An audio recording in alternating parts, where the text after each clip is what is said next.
The space here, it's got a cool history. Mr. Edwards he'd always sit on the front porch and he'd wave at people. And if you've lived in Spring Hill for several years, you remember seeing him sitting out there and everybody would honk and wave. It's a place that people knew.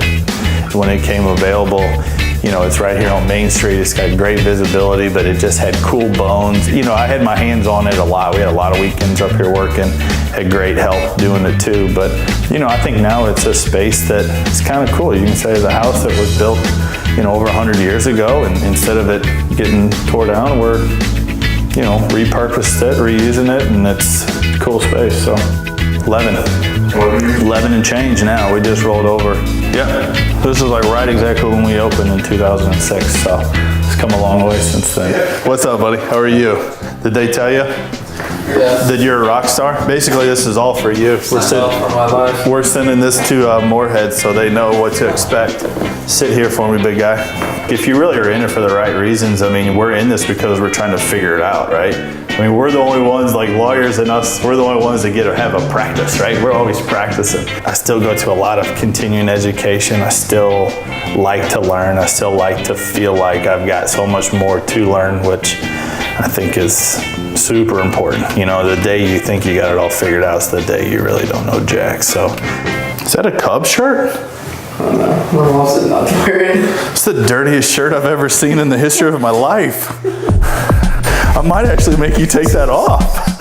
I was gonna try to fix you today, Gav, but I don't know. Now it might be a different story. It's actually my brother's shirt. Don't try to pass the buck on him, dude. Come on, don't try to pass the buck on that kid.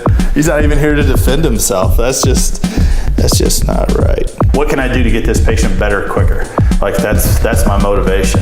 Not, hey, so now that I've got you on this 72 visit treatment plan, I'm not gonna hard sell anybody. I'm literally gonna tell you what's going on. When a patient comes in, if I assess them properly and I say, hey, you know, I feel like this is the required treatment for you, I don't need to sell them anything. They should see the value in the treatment that I provide. They should be able to come in and say, hey, you know, this guy's just trying to fix my back. He's not worried about buying a new boat.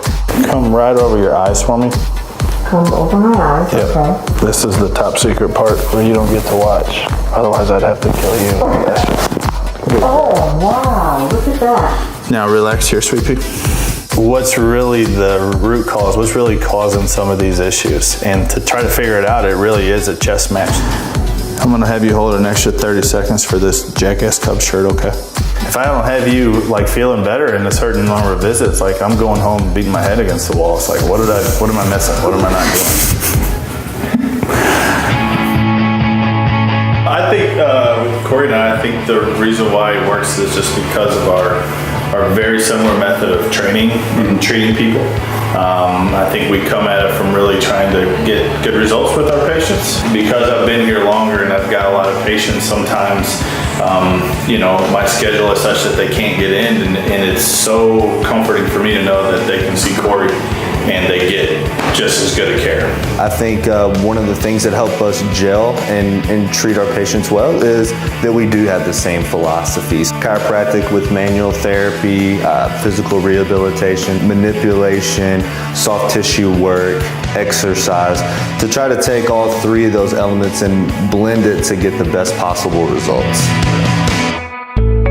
Sleep factor, right? When you put your head down at night, you know, I got zero beef whatsoever about what I accomplished in the day and did I really try my hardest on patients. Like I always feel like that's... So you may not fix everybody. I don't, but I know I'm trying. One time you told me to get down into a plank.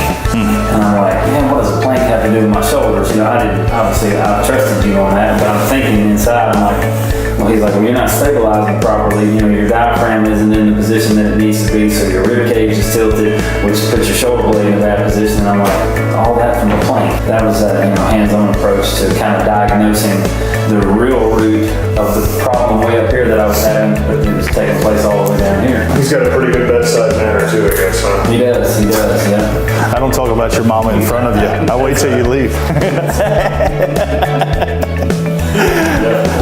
I do love your mama though. She's cool. My whole family goes here, so you can't get away from us. probably what motivates me is to really just strive to be the best manual therapist that I can be. It's some days it's a challenge, but it's a good challenge. Do you even dare touch the shirt? No, it's amazing. I have this instant sensation that I need to go pee every time I look at it.